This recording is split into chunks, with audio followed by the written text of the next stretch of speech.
Unlike common ancient Chinese books, which are usually printed on one side of pages, Tibetan ancient books are usually written on both sides, which undoubtedly makes the restoration work even more difficult.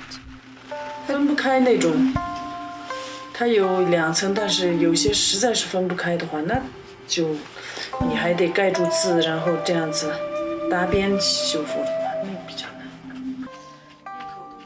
To repair the cracks without obscuring the writing, the traditional practice is to mend them with fine thread.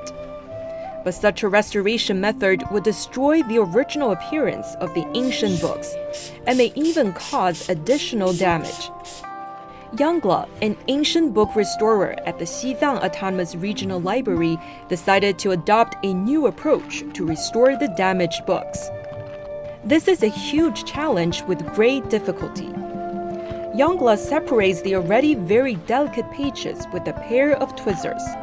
This requires both courage and care. After hundreds of years of weathering, the ancient pages have become so fragile that even the tiniest mistake can cause them to fragment.